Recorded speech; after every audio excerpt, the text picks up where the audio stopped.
नाजरीन अस्सलाम वालेकुम। आप देख रहे हैं मेट्रो लाइव टीवी।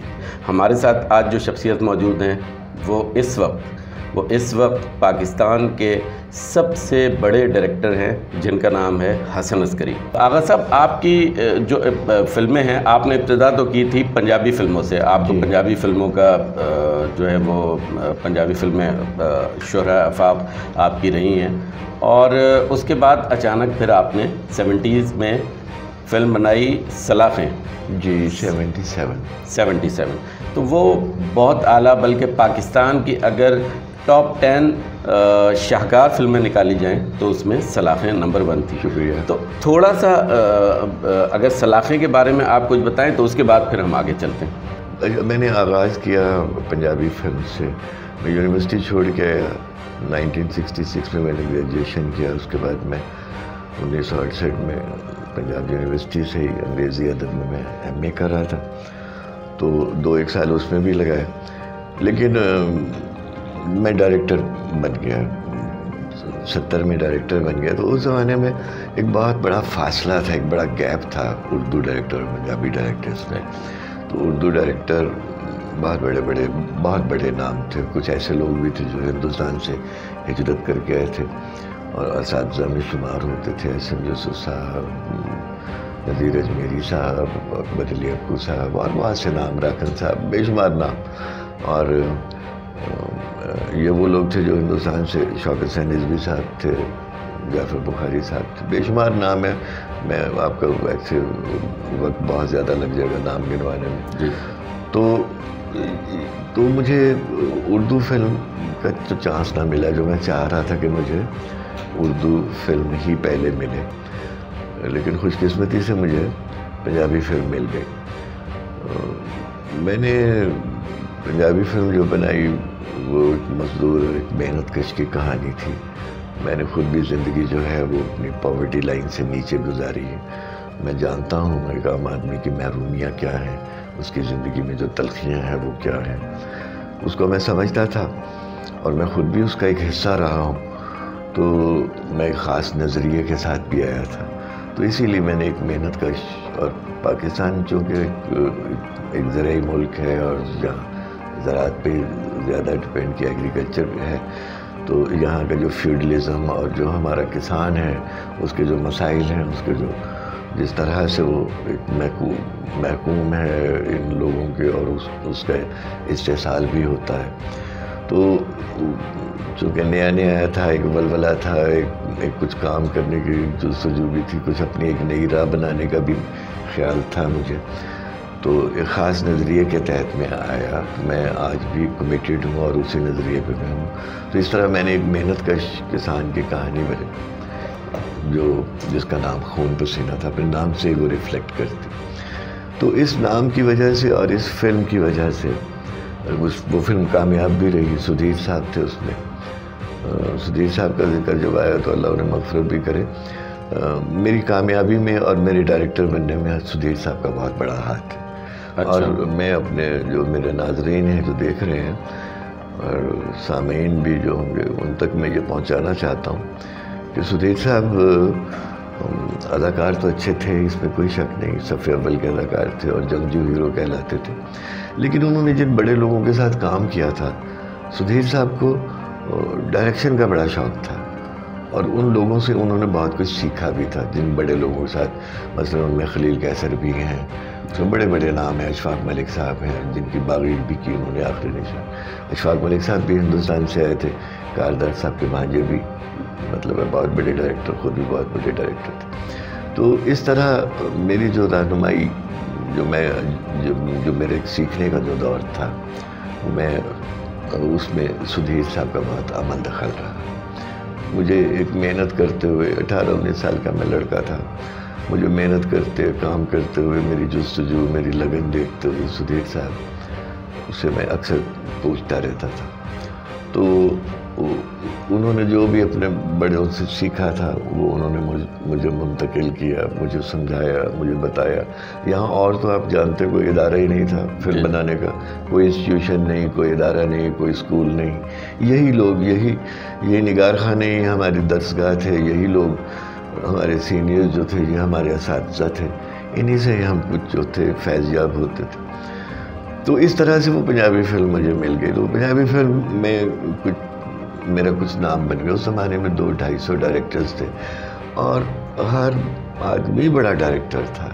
हर शख्स जो था वो ऐसी हस्तियां थी जो सारे ही असातिज़ा में शुमार होते थे। हिंदुस्तान से आए थे हिजरत करके, जो यहाँ पहले से ही काम कर रहे थे तकसीम से पहले, वो लोग भी थे और बड़े नाम हैं।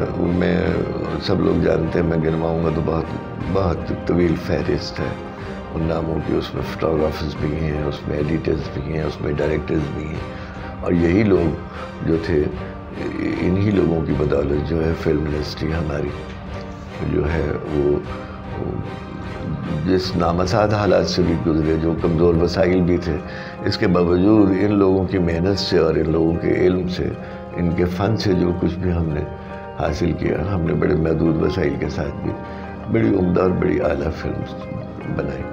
तो मुझे तो जो चांस मिला वो पंजाबी फिल्म का था। बहुत शौक़ था मुझे, बड़ी ख्वाहिश थी मुझे कि मैं उर्दू फिल्म का डायरेक्टर बन जाऊँ किसी तरीके से, लेकिन उस पर कुछ देर लग गई मुझे।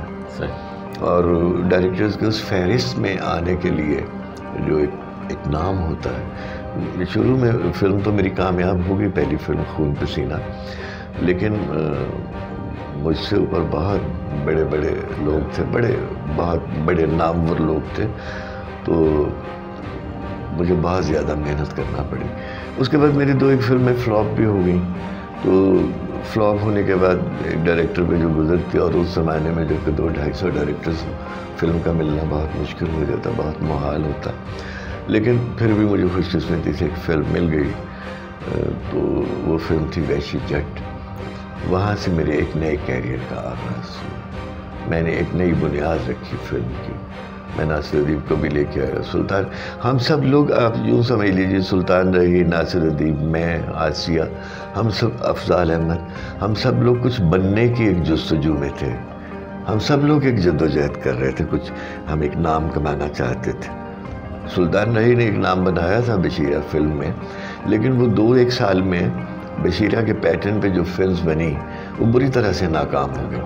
तो उसके बाद सुल्तान रही भी उसी ही दोबारा से उस दौड़ में शामिल हो गया जहाँ वो बेचारा सबसे पीछे रह गया फिर से, और लोगों ने उसको फिल्म में भी नहीं लेना शुरू। तो इस तरह से वैशी जट शुरू हुई। तो हम सब लोगों ने, क्योंकि सब ये चाहते थे कि हमारा एक नाम हो, हम भी सर फहरिस्त आए, अदाकारी में, फोटोग्राफी में, डायरेक्शन में, हर शोबे में अपना अपना एक नाम बनाए, नाम कमाए।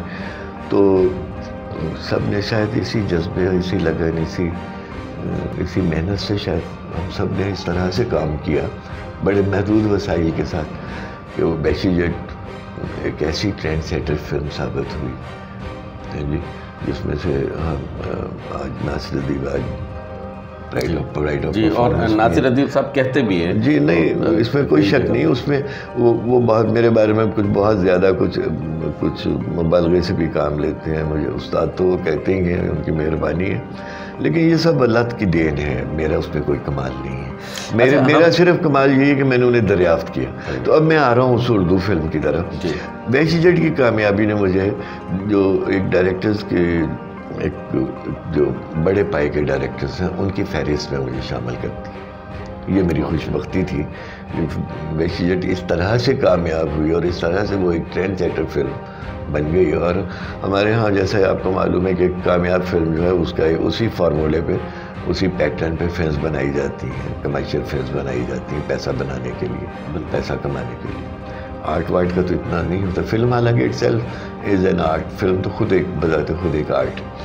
तो वैशी जट की कामयाबी के बाद मेरा फिर एक नया दौर शुरू हुआ। मैंने तूफ़ान फिल्म बनाई, उस फिल्म का मैं प्रोड्यूसर भी था। वो फिल्म कलर फिल्म थी, मैंने उसको ज़्यादा मेहनत, ज़्यादा उम्दगी से बनाया। वो एक इंतहाई कामयाब फिल्म थी, लेकिन उसका अंदाज़, उस तमाम जो था उस फिल्म का, वो उर्दू फिल्मों जैसा था। और फिर पहली फिल्म की तरह मैं जो नाम लेना भूल गया, जो कुछ भी मैं उनकी जूतियों के तो फैल हूँ, जनाब मसूद कुरैशी साहब, आज इस दुनिया में नहीं है, अल्लाह उन्हें मग़फ़िरत करे, उन्होंने मुझे दरियाफ़्त किया था। उन्होंने मुझे जब पाकिस्तान का मैं बहुत कम उम्र डायरेक्टर था, 23-24 साल की उम्र में पहली फ़िल्म बनाना, तो उस ज़माने में जो वालिदैन हैं वो भी इन्वेस्ट नहीं करते हैं अपने बच्चे पे कि ये पैसा ज़ाया कर देगा। तो उन्होंने मुझे पहली फ़िल्म जो थी, उन्होंने मुझे डायरेक्शन का चांस उन्होंने दिया, मुझे दरियाफ़्त किया और मुझ पर बेपनाह एतमाद करते थे। फिर इस तरह जब वहशी जट की कामयाबी और तूफ़ान की कामयाबी के बाद उन्होंने मुझे दोबारा बुलाया उन्होंने फ़िल्म के लिए, तो मैंने उनसे इस ख्वाहिश का इज़हार किया कि मैं उर्दू फ़िल्म बनाना चाहता हूँ। अच्छा। और उन्होंने कोई बिल्कुल, आप यकीन कीजिएगा, एक लम्हा ज़ाया किए बगैर उन्होंने कहा ठीक है, यानी इतना वो मुझ पर एतमाद करते थे। तो उन्होंने मुझे कहा कि आप ठीक है, आप उर्दू फ़िल्म बनाओ। तो फिर मैंने विक्टर ह्यूगो का नावल था लॉ मिज़रेबल से मैंने सोचा कि मैं इस पर फिल्म बनाऊंगा, जिसमें इंसानी जज्बे, रिश्ते, और वो चूँकि फ्रेंच रेवोल्यूशन था, उसमें इनकलाब फ्रांस के बारे में वो नावल है, और उसमें वही डिप्रेशन था जो हमारी सोसाइटी में था। तो मुझे जो ये जो जज्बे, रिश्ते और ये जो महरूमियाँ हैं इंसानों की, मुझे इस पर काम करते हुए ज़रा ज़्यादा मज़ा आता है। और मैं इसको, चूँकि मैं इसमें से गुज़रा हूँ इस पैसेज में से, तो इसको मैं समझता था कि मैं बेहतर तरीके से कर पाऊँगा। मुस्लाखे जैसी फिल्म में हीरो ही कोई नहीं। अली साहब बड़े नफीस आदमी, बहुत ही प्यार करने वाले, बड़े शफीक। डायरेक्टर में तो मैं एक नाम बन चुका था, लेकिन पंजाबी डायरेक्टर की हैसियत से, और मैं पहले आपको बता चुका हूँ कि गैप बहुत ज़्यादा था पंजाबी और उर्दू डायरेक्टर के दरमियान। तो जब मेरे बाबरा से बात हुई, बाबरा की फिल्म मेरा नाम मोहब्बत लग चुकी थी, और बाबरा सफ़ी अव्वल की हीरोइन थी उस वक्त, और बाबरा बड़ी समझदार हीरोइन भी थी। तो शायद ग़ालिबन बाबरा ने सोचा होगा कि पंजाबी फ़िल्म का डायरेक्टर है, पंजाबी फ़िल्म बनाता होगा, इसको पता नहीं क्या कोई सूझबूझ भी है, या उर्दू इसकी पता नहीं क्या है, कुछ पढ़ा लिखा भी है या नहीं है। तो बाबरा शरीफ ने कुछ मेरे साथ काम करने से मतलब हिचकिचाहट का इजहार किया, कुछ मतलब कुछ वो आमादा नहीं थी कि मैं एक पंजाबी फिल्म के डायरेक्टर से मैं काम करूं उनके इसके साथ। तो लेकिन फिर वो पता नहीं किस तरह से वो मान गई। मुझे बाद में पता चला कि अली साहब ने कहीं बाबरा ने कहीं अली साहब से जिक्र किया कि इस तरह से मुझे एक उर्दू फिल्म एक नए डायरेक्टर हैं उनकी मिल रही है और मैं नहीं करना चाह रही। तो अली साहब ने कहा कि नहीं, वो फिल्म मैंने भी साइन कर ली है, आप भी कर लो, अगर अच्छा नहीं काम करेगा तो हम दोनों छोड़ देंगे। अच्छा, मतलब ये अली साहब ने ये कह के बाबरा को मुतमईन कर दिया। तो इस तरह से वो फिल्म शुरू हुई। तो मैंने जो इब्तदाई काम ही शुरू किया बाबरा के साथ, तो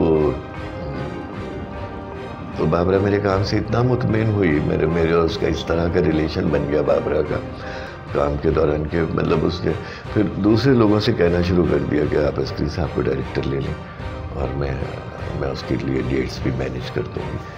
तो बाबरा एक छोटे कद की बड़ी खूबसूरत सी गुड़िया जैसी एक लड़की, पाकिस्तान की अदाकारी में बहुत कदावर थी। वो बहुत बूटा सा कद था, लेकिन अपनी अदाकारी में, अपनी परफॉर्मेंस में बहुत कदावर हीरोइन आर्टिस्ट थी। और ख़ास तौर पे उसने मेरे साथ जिस दिलचस्पी, जिस मेहनत, जिस लगन से काम किया, उससे उसकी जहानत का भी पता चलता है कि उसको स्क्रिप्ट के बारे में भी उसकी सूझबूझ थी, यानी वो ये समझती थी उसको कि ये जो मैं काम कर रही हूँ इसका मुझे सिला मिलेगा। और उसका सिला हम सबको मिला। बाबरा की मेहनत का, अली साहब की मेहनत का सिला जो है मुझे भी अल्लाह ताला ने बहुत बेशुमार इज़्ज़त दी, और वो फिल्म आज भी याद रखी जाती है। बाबरा के साथ साथ जैसे मैं आपको बताऊं, जैसे बाबरा ने इनकार कर दिया था और उसके बाद बाबरा ने बेपनाह मेरी तारीफ़ की अपने हर इंटरव्यू में, और अपनी ज़िंदगी की अच्छी जो फिल्में हैं उसमें से मेरी फ़िल्म का भी नाम वो ज़रूर लेती। इसी तरह से जो मेरी पहली फ़िल्म थी शाकिर भाई, मैं उसके बारे में भी ज़रूर बताना चाहूँगा कि सुल्तान राही उस वक़्त बहुत छोटे छोटे इब्तदाई रोल कर रहा था। 1968 में और 70 में जब मैं डायरेक्टर बना हूँ, तो सुल्तान राही का एक टेक ऑफ था एक बतौर एक एक्टर के। वो एक फ़ाइटर की हैसियत से एक्शन फिल्मों में कहीं फाइटरों में खड़ा हुआ एक्शन करता हुआ आपको नज़र आएगा। शोला, शबनम, मतलब जितनी जो पुरानी फिल्में हैं, उसमें बहुत छोटे छोटे किरदार, एक एक दो दो सीन के, तो उसको उस ज़माने में थोड़ा सा उसको ज़रा बड़े किरदार मिलना शुरू हुए थे। सुल्तान रही को 70 में जब मैं डायरेक्टर हुआ, तो मैं फ़िल्म के लिए जब सुल्तान रही के पास गया तो उसने भी इनकार कर दिया मेरे साथ काम करने के लिए। अच्छा, ये बड़ी एक दिलचस्प बात है। वो शख्स जो बाद में मेरा गर्विदा हुआ और जो मेरा जिस तरह से उसने मुझसे प्यार किया और जिस मोहब्बत का इजहार किया सुल्तान रही ने, वो तमाम इंडस्ट्री जानती है, लेकिन पहले शुरू में उसने इनकार कर दिया और उसका मैं इसे समझता हूँ बाबरा की तरह कि उसका इनकार भी बजा था। मुझे उससे कोई गिला, कोई शिकवा नहीं, क्योंकि वो खुद भी आगे बढ़ रहा था उस वक्त। वो छोटे छोटे किरदारों से उसको ज़रा बड़े किरदार मिलना शुरू हुए थे और वो ये सोचता था कि मैं चूँकि बड़े डायरेक्टर्स के साथ काम कर रहा हूँ तो ये नया डायरेक्टर है, कहीं मुझे लेके ना बैठ जाए, इसकी नाकाम फिल्म जो है मुझे भी कहीं नाकामी और अंधेरों में ना दोबारा मुझे भेज दे और मुझे फिर से मेहनत करनी पड़े। तो उसने भी इनकार कर दिया। लेकिन वो चूँकि सुधीर साहब की बहुत इज्जत किया करता था, उनके पैरों में बैठ रहा, और सुल्तान रही वैसे भी बहुत बाअदब आदमी था, बहुत किरदार का तो बहुत ही उस जैसे उम्दा किरदार का शख्सियत तो बहुत ही कम मिलेगा आपको फिल्म इंडस्ट्री में। बहुत ही शफीक, बहुत ही मोहब्बत करने वाला, बहुत ही इज्जत देने वाला। तो फिर वो सुधीर साहब चूँकि उस फिल्म के हीरो थे, और जैसे कि मैं बता चुका हूँ कि सुधीर साहब चूँकि मुझसे बेपनाह, मैंने उनसे कुछ सीखने की भी कोशिश, उन्होंने मुझे सिखलाया भी और कुछ मेरी रहनुमाई भी की। तो उन्होंने सुल्तान रही को समझाया कि नहीं, ये अच्छा लड़का अच्छा है और ये आइंदा आने वाले अच्छे डायरेक्टर्स में शुमार होगा, तो तुम ये फिल्म कर लो, मेरे कहने पे कर लो। तो फिर सुल्तान रही ने वो फिल्म की, और फिर जब मैंने सुल्तान रही के साथ भी काम किया तो फिर उस फिल्म से लेके 1970 से लेके सुल्तान रही की आखिरी सांस तक मेरे तो कुछ बच गए, अल्लाह उसे मग़फ़िरत करे। मेरा और उसका एक ऐसा रिश्ता था जो सारी इंडस्ट्री जानती। वो मुझसे बेहतर किसी को नहीं डायरेक्टर समझता था, और जिस तरह से वो मेरी इज़्ज़त करता था और जो वक्त वो मुझे देता था काम करने के लिए, वो किसी और डायरेक्टर को नहीं देता था। तो ये भी एक ऐसा वाक़या था जैसे बाबरा शरीफ वाला वाक़या था। तो इस तरह से ये मेरी इब्तदा थी पंजाबी फिल्म में। और उर्दू फिल्म में ये बड़े लोग जो अपने अहद के बड़े लोग थे, इन्होंने ज़ाहिर है मैंने तो काम ही नहीं किया था ना, ये चीज़ें जो है वो नाज़रीन ने पढ़ी हैं, लेकिन अब मुझे ये बताते हुए मुझे कोई शर्म नहीं महसूस हो रही, इसलिए कि मेरी कोई पहचान नहीं थी। जब मैं पंजाबी फिल्म बना रहा था उस वक्त भी मुझे कोई नहीं जानता था, लिहाजा किसी का ये कहना कि ये बंदा हमें लेके ही ना बैठ जाए, हालांकि मैं अपने अहद के सबसे बड़े लोगों के साथ काम कर रहा था। खून वसीना में सुधीर भी थे, तालिश साहब भी थे, मज़हर शाह भी थे, मतलब फिरदौस भी थे, बहुत बड़े बड़े लोग थे, बहुत बड़े बड़े आर्टिस्टों के साथ काम कर रहा था। तो उसमें एक नए आदमी का जो आगे बढ़ने की कोशिश कर रहा हो, उसका एक ख्वाब जो है वो बजा है अपनी जगह पे। या यही हाल मेरा उर्दू फिल्म में भी था। जब मैंने उर्दू फिल्म शुरू की तो बाबरा एक बहुत बड़ी अदाकारा बन चुकी थी, और उसका ये कहना बिल्कुल बजा था कि कहीं पंजाबी फिल्म का डायरेक्टर है, पता नहीं किस किस्म की कहानी बनाएगा, क्या कहानी होगी क्या नहीं होगा, है जी। लेकिन वो तो बाद में उसको पता चला कि वो एक ही फिल्म में मुख्तलिफ शेड के जो कैरेक्टर्स उसने किए, वो बेटी भी है, माँ भी है, निवासी भी है, वो एक क्लब डांसर भी है, एक मजदूर और मेहनत कश की बीवी भी है। डिफरेंट शेड्स थे इस इलाके में बाबरा शरीफ के। और उसके बाद फिर उन्होंने आपके साथ काफ़ी काम जी हाँ, मेरे फैसले के लिए आग है, आग में काफ़ी जी हाँ बहुत ही अच्छा काम किया। फिर एक दूसरे के लिए भी है, बेकरार भी, और भी काम किया हमने। अच्छा, हम थोड़ा सा आगे बढ़ते हैं। उसमें एक इल्ज़ाम है आपके ऊपर, और उसकी तस्दीक या तरदीद आप ही कर सकते हैं कि फ़िल्म साज कई फ़िल्में ऐसी हैं जो लोग कहते हैं कि जी वो आपने अधूरी छोड़ दी हैं, वो मुकम्मल नहीं हुई। तो क्या वो उनकी वजूहात क्या थी कि मतलब वो प्रोड्यूसर्स की वजह से, या वो फ़िल्में इतनी पुरानी हो गई थी? अच्छा, ये इल्ज़ाम जो है मैं ख़ुद बता देता हूँ मुझ पर वैसे ज़्यादा क्या इल्ज़ाम है। ये मेरा ख्याल है ये आप तक गलत पहुँचा है, क्योंकि मैंने 60 के करीब मैंने फ़ीचर फिल्म बनाई। मेरी फ़िल्मों की तादाद ज़्यादा नहीं है। मेरे और जो दूसरे डायरेक्टर्स हैं जो मुझसे जूनियर भी हैं, उनकी तादाद जो है वो 80 और 90 के करीब भी है। इल्ताफ़ हुसैन साहब हैं, वो सीनियर, उन्होंने भी बहुत ज़्यादा फिल्म बनाई है, इकबाल का। लेकिन मैंने 60 के करीब फ़ीचर फिल्म, जिसमें उर्दू पंजाबी दोनों फिल्म। अभी तक आज तक मेरी कोई फ़िल्म ऐसी नहीं है जो शुरू हो हुई हो और वो दरमियान में रह गई हो या नामुकम्मल कभी हो, तो ये इल्ज़ाम तो ऐसा नहीं है। हाँ, अलबत्ता एक इल्ज़ाम है, वो मैं आपको बता देता हूँ, मुझ पे भी था, वो नज़रुल इस्लाम साहब पे भी था, वो हर उस आदमी पे था जो परफेक्शन के साथ काम करना चाहता। तो हम महंगे तरीन डायरेक्टर्स में शुमार होते थे, और ये एक इल्ज़ाम रहा है मुझ पे कि महंगा डायरेक्टर है, अपनी मनमानी करता है, अपनी मर्ज़ी से फिल्म बनाता है, और शायद मनमानी करने की वजह से ही आज जो आप इज़्ज़त बख्श रहे हैं मुझे, थोड़ी जाहिर है वो फिल्में आपकी इसी वजह से वो थोड़ी सी मुख्तलिफ और ज़रा सी आपको मुनफरिद नज़र आती हैं। और जहाँ तक महंगे होने का ताल्लुक़ है, महंगी फ़िल्म ज़रूर बनाई है मैंने, लेकिन ऐसी कोई फ़िल्म नहीं बनाई कि मेरी वजह से कोई इदारा बंद हो गया हो मेरी वजह से, प्रोड्यूसर को या किसी प्रोड्यूसर को बहुत ज़्यादा नुकसान। मेरी फ़िल्म में अगर कुछ उसको बचत नहीं हुई, कोई नफ़ा बख्श अगर नहीं साबित हुई होगी, तो बहुत ज़्यादा नुकसान भी नहीं हुआ होगा, लेकिन बहुत ज़्यादा लोगों ने बिज़नेस कम किया है मैंने उनके लिए, सूदमंद ही साबित हुआ बहुत से फिल्म साजों के लिए।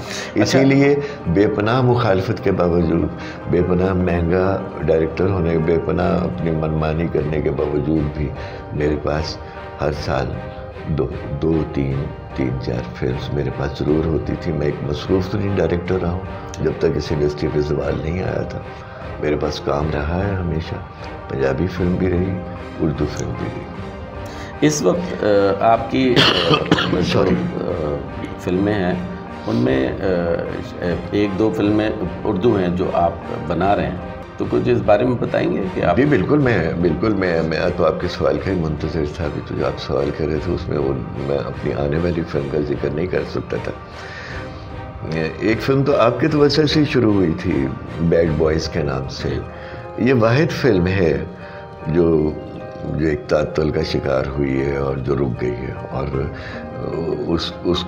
उसके बारे में मैं कुछ कहता, मेरे कुछ कहने की बजाय आप अगर उसके बारे में बताएंगे तो ज़्यादा बेहतर होगा कि उसकी वजह, उसके रुकने की वजह, या उस फिल्म में जो एक रुकावट बनी है वो मैं नहीं हूँ, वो कई वजूहात हैं उसकी। और ये वाहिद फिल्म है, हालांकि मुझे उसका जो स्क्रिप्ट है उसका मुझे बेहद पसंद है, और याकूब नूर साहब जो आप ही की सिफारिश से, आप ही के तवज्जुह से मैं ये लोगों तक ये पहुंचाना चाहता हूँ, आप ही एक वजह बने थे उस तारुफ की, और वो एक फिल्म शुरू हुई थी, और उसी वजह से बहुत अच्छी की। जी हाँ, और उसी वजह से याकूब नूर साहब फिल्म साज भी बने, और उनके छोटे भाई अदाकार भी, और मोहम्मद खान अच्छा अदाकार जी, मतलब है कद काठ, और ये एक अच्छा अदाकार साबित हो सकता था अगर वो फिल्म बन जाती। लेकिन अब वो चूँकि थोड़ा सा काफ़ी अरसे से वो रुक गई है फिल्म, और उसकी वजह भी मैं नहीं हूँ, बस यही एक फिल्म है हम उम्मीद रखते हैं कि जो नहीं बन सकी। और मेरी आने वाली फिल्मों में ये सिर्फ आजकल ये जो एक कोरोना का जो एक वबा आई है, जो 5-6 महीने से हम नहीं काम कर सके, मैं एक फिल्म बना रहा हूँ, मेरे साथ मेरे फिल्म साज हैं फारूक भट्ट साहब, उनके इश्तराक से हम फिल्म बना रहे हैं चांद चेहरा के नाम से उर्दू फिल्म बना रहे हैं, और वो फिल्म 70% के करीब मुकम्मल हो चुकी है। अभी हम ख्याल था कि उसके बारे में उसका प्रोमो और इस तरह से बना के आपकी मुआवनत से, आपके ताउन से उसको लोगों तक पहुंचाएंगे, अपने जो फिल्म गेंग है उन तक पहुंचाएंगे।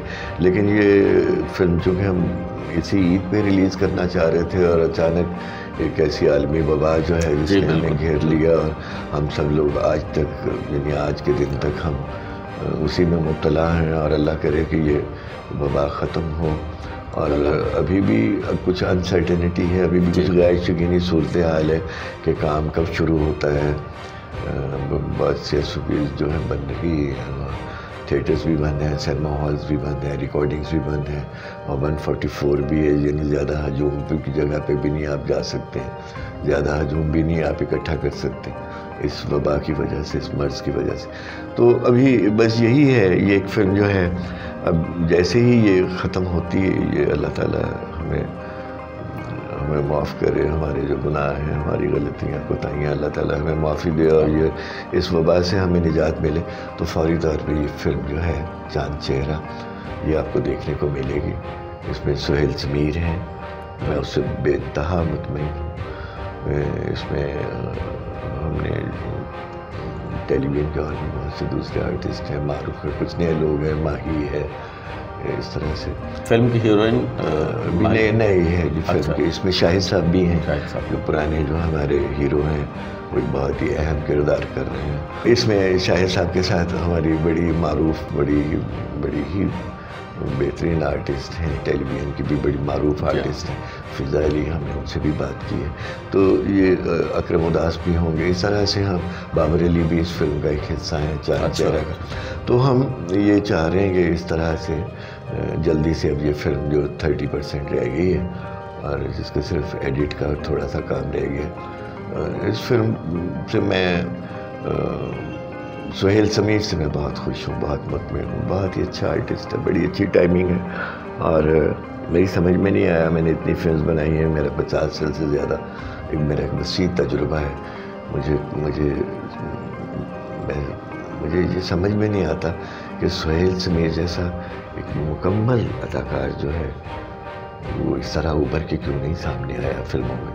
खुश शक्ल है, बहुत अच्छी टाइमिंग है, बहुत अच्छा एक्सप्रेशन है, बहुत अच्छी आवाज़, बहुत अच्छी है, पंक्चुएशन बहुत अच्छी है, यानी वो सारी खूबियाँ हैं उसमें एक बड़े आर्टिस्ट की, वो क्यों नहीं मतलब है। अल्लाह करे मेरी फिल्म से इस तरह से वो आगे बढ़े। शाहिद साहब तो है ही बहुत बड़े आर्टिस्ट। इसी तरह से एक फ़िल्म और भी हम प्लान कर रहे हैं, इसका नाम मैंने नेवर माइंड जट्टा, नेवर माइंड जट्टा जी। इसमें हमारे नाजरीन को एक नई खबर तो मिल रही है जी। तो इसमें हमारे जितने भी मारूफ अदाकार हैं जिन्होंने हिंदुस्तान में भी काम किया और जिनकी फिल्म ने जो एक सीक्वल भी बन के सामने आया, चल मेरे पुत के नाम जैसी फिल्म का दूसरी फिल्म भी उन्होंने बनाई है और वो भी कामयाब रही है और बाहर के ममालिक में भी उसने बड़ा खातर खा बिज़नेस किया है। उसमें हमारे ही सारे आर्टिस्ट हैं, अकरम उदास हैं, नासिर चुनियोटी हैं, इफ्तिखार ठाकुर हैं, अमानत चंद हैं, जफरी खान हैं, ये जितने भी हमारे आर्टिस्ट हैं, सुहेल अहमद साहब हैं, बहुत बड़े आर्टिस्ट हैं। सुहेल जैसा आर्टिस्ट तो बहुत कम नसीब होते हैं ऐसे आर्टिस्ट, और वो ज़्यादा वक्त चूँकि फ़िल्म की बजाय टेलीविज़न पे देते हैं, और लेकिन जैसा भी आर्टिस्ट जो है वो मुश्किल से ही पैदा होता है, बहुत वक्त लगता है ऐसे आर्टिस्ट बनने में। तो ये एक फ़िल्म है जो हम इस तरह से प्लान कर रहे हैं और वो बहुत जल्द मैं आप तक उसका मैं पहुँचाऊँगा। जिसमें हमें नए आर्टिस्ट चाहिए, इन पुराने सबको, मैं इरफान फुसट भी होंगे, इस तरह से बहुत से नाम मैं भूल रहा हूँ, यानी जितने भी कॉमेडियंस हैं पाकिस्तान के जिनसे हिंदुस्तान ने इस्तेफादा किया है, उनके साथ मिलके हम फिल्म बनाना चाह रहे हैं। और जिस तरह से क्रेज़ भी था, और अगर कि वो फिल्म कुछ वजूहात की बिना पर पाकिस्तान में रिलीज़ नहीं हो सकी, लेकिन लोग चाहते थे इन सबको देखना, और यकीनन एक बहुत एक रश होता है, बहुत भीड़ होती है सिनेमा हॉल पे, बहुत रौनक लगती है अगर ये फिल्म रिलीज़ हो जाती। तो इसी एक फार्मूले पे हम एक फ़िल्म बना रहे हैं। एक तो ये कि आपके मिजाज से हट के ये फ़िल्म आप कॉमेडी फ़िल्म बना रहे हैं जी, और दूसरा ये कि इस वक्त जो मौजूदा सूरत हाल है उसमें इंडियन फ़िल्में हमारे यहाँ गुज़िश्ता 1 साल से रिलीज़ नहीं हो रही हैं। तो क्या आप लोग सब मिलके कोई ऐसे प्लान कर रहे हैं कि जी पाकिस्तानी सिनेमा को आप मज़ीद फिल्में दें, आप तमाम डायरेक्टर प्रोड्यूसर्स नई फिल्में बनाएं? तो ये दो जवाब मुझे आप मुख्तसर दें। मुख्तसर सा तो ये है, देखिए जी, फिल्म तो कहीं भी बने, फिल्म पेशावर सरहद में बने या कराची में बने, फिल्म तो पाकिस्तानी है। लाहौर में बने, लाहौर का भी मरकज़ रहा है और हमने बड़े फ़राग दिली से कराची के जितने भी आर्टिस्ट हैं उन्होंने पंजाब की फिल्म इंडस्ट्री को आगे बढ़ाने में पंजाब नहीं बल्कि पाकिस्तान फिल्म इंडस्ट्री को आगे बढ़ाने में बहुत ही मददगार साबित हुए। कौन सा आर्टिस्ट है जो कराची से नहीं आया और जिसने हुक्मरानी की है यहाँ के अवाम के दिलों पे? उसमें मोहम्मद अली साहब भी हैं, वहीद मुराद भी हैं, कमाल साहब भी हैं, नदीम साहब भी, सब आर्टिस्ट हैं। आप फीमेल भी आर्टिस्ट देख लीजिए, ज़ेबा हैं, दीबा हैं, शमीमा आरा हैं, और कोई भी नाम ऐसा आप लीजिए, कोई बड़ा नाम, उसमें आपको मुस्तफ़ा कुरैशी देख लीजिए और बड़े लोग, मतलब एक तवील फहरिस्त है। मतलब ये सब लोग वहीं से आए और यहाँ आके उन्होंने राज किया और जिस तरह से इनको पजीराई मिली, मेरा ख्याल है आज के आर्टिस्ट तो इस तरह से पहचाने भी नहीं जाते, इनकी वैसी पहचान भी नहीं। और जिस तरह से आप कह रहे हैं कि फिल्में बनाए हम लोग, सिनेमा था कि सिनेमा इंडस्ट्री को फिल्म तो बन रही थी, कराची में 25-30 फिल्म बन रही थी। हमने जहाँ ये फिल्म इंडस्ट्री जहाँ जवाल आया था तो हम लोग 50 तक फिल्म बना रहे थे। जो हमारा ग्लोरियस पीरियड था उसमें तो हमने, आप जानते हैं, आपके पास तो तारीख़ है फिल्म की, उसमें हम 100 फिल्म या 120 के करीब हमारी फिल्म रिलीज़ हो रही थी। लेकिन ज़वाल के वक्त भी हम लोग 40-50 फिल्म हम बना रहे थे। बेशक वो पंजाबी की फिल्म थी, इसमें अभी मैं पश्तो फिल्म शामिल नहीं कर रहा, उन सबको शामिल करके उसकी तादाद 50 से ज़्यादा बन जाती थी। अब भी कराची के लोगों ने इस सनत को संभाला। हम लोग अभी इस वक्त पीछे हैं, हम लोग, हमारे स्टूडियोज़ वीरान हैं, हमारे जो वर्कर्स हैं वो परेशान हैं। लेकिन कराची में अभी भी जो 20 फिल्म तो ज़रूर बन रही होंगी, 15-20 फिल्म। तो पंजाब में जो हमने थोड़ा बहुत कोशिश की, हमारे चंद जो अच्छे डायरेक्टर्स हैं उसका कोई खातिर खा नताइज नहीं आया सामने। कराची से जो फिल्म बनी वो कामयाब भी रही हैं, उन्होंने बेपनाह बिजनेस भी किया। पंजाब में जो हमने फिल्म बनाई वैसे कोई बहुत बड़े डायरेक्टर्स थे, उसमें सैयद नूर साहब भी हैं, शहजाद रफ़ीक भी हैं, उसमें खलील रहमान कमर भी हैं और संगीता भी हैं। लेकिन इनके जो नताइज आए इन फिल्म्स के वो बहुत कमज़ोर थे। लेकिन इससे हम मायूस नहीं हैं, ये सब काम जानने वाले लोग हैं और ये सब बहुत बड़े काम करने वाले लोग हैं। ये हम उम्मीद करते हैं कि इंशाल्लाह अगर ये इस दौर से हम ना गुजर रहे होते, ये जो एक दौर आया, ये जो वबा जिसने सारे इंडस्ट्री, कराची की बल्कि सनत को भी बंद किया हुआ, वहाँ भी सनत बंद ही है, वहाँ भी रिकॉर्डिंग नहीं हो रही है।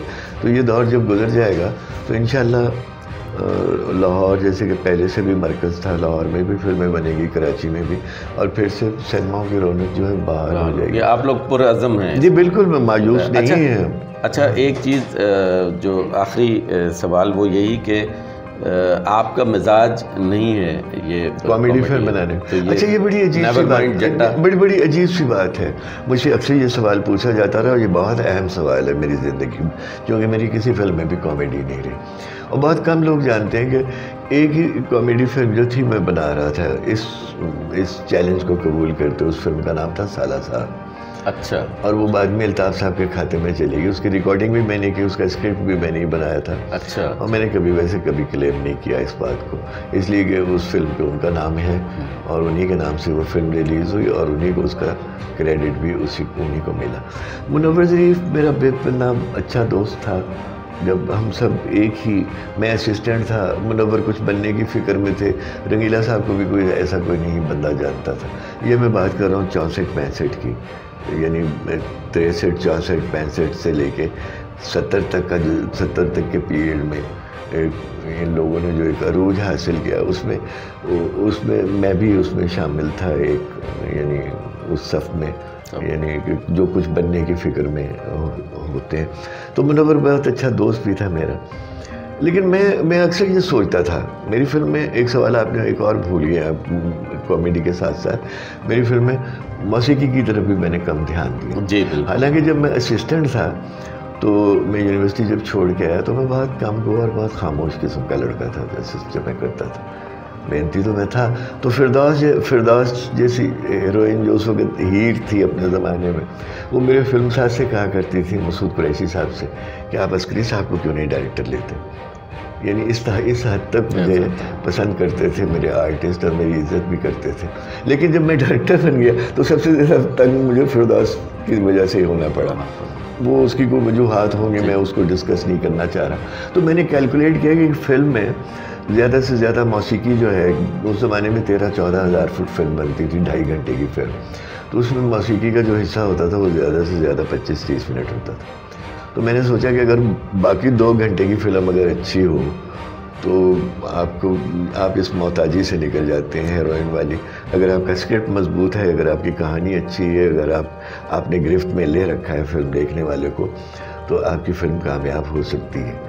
तो मैं पहली फिल्म से चूँकि मैं इतना परेशान हुआ हीरोइन की वजह से कि मैंने इस तरफ ज़्यादा तवज्जो और कॉमेडी पे इसलिए मैंने फिल्म नहीं बनाई कि इसका सारा क्रेडिट जो थे वो रंगीला और मुनव्वर ज़रीफ़ ले जाते थे। अच्छा। उसका डायरेक्टर को कोई क्रेडिट नहीं मिलता था कि ये फिल्म क्यों कामयाब हो गई है, फिल्म बहुत एक्स्ट्रा ऑर्डिनरी गई, यार मुनव्वर ने बहुत अच्छा काम किया, मुनव्वर की वजह से वो फिल्म सुपरहिट हो गई, यार वो रंगीले की वजह से फिल्म सुपरहिट हो गई, यार ये उस फिल्म का 2 गाने बहुत अच्छे थे। मुझे इस बात से बहुत उलझन होती थी कि फिल्म जो है वो डायरेक्टर के नाम से आनी चाहिए कि यार डायरेक्टर ने बहुत अच्छा काम किया, उसका स्क्रिप्ट बहुत अच्छा है, उसकी गिरफ्त बहुत अच्छी है, उसने सीन बहुत अच्छी, उसकी क्राफ्टिंग बहुत अच्छी है। और हुआ आगे चल के यही हुआ कोई भी फिल्म हो तो वो उस पर आपका नाम ज़रूर याद रहता है लोगों को कि जिस तो मैंने बस ये मेरी एक ऐसी, आप समझ लीजिए, ये मेरे कुछ ज़हनी ख़राबी समझ लीजिए मेरे जहन की, या मेरे जहन में ये ख्याल था कि इसका मुकम्मल सिला, इसका मुकम्मल क्रेडिट जो है मुझे मिलना चाहिए। ये अच्छी फिल्म है या बुरी फिल्म है, लोग ये ना बाहर निकल के कहेंगे यार वो ये 2 गाने ना होते तो फिल्म नहीं चलती, या ये इसकी कॉमेडी अच्छी ना होती तो ये फिल्म नाकाम हो जाती। तो नाजरीन, आपने देखा हसन अस्करी साहब ने, जो पाकिस्तान के लिविंग लेजेंड हैं। और एक चीज़ मुझे थोड़ा सा एतराज़ होता है कि आजकल मेरे ही कुछ जर्नलिस्ट भाई और मेरे ही कुछ दोस्त हर नाम के आगे लेजेंड लगा देते हैं। तो बराए मेहरबानी ये ना करें। लेजेंड बहुत ही कम लोग होते हैं, बहुत ही सिलेक्टेड लोग होते हैं, और जिनमें हसन अस्करी साहब का नाम सर फहरिस्त है। शुक्रिया। तो अस्करी साहब बहुत शुक्रिया।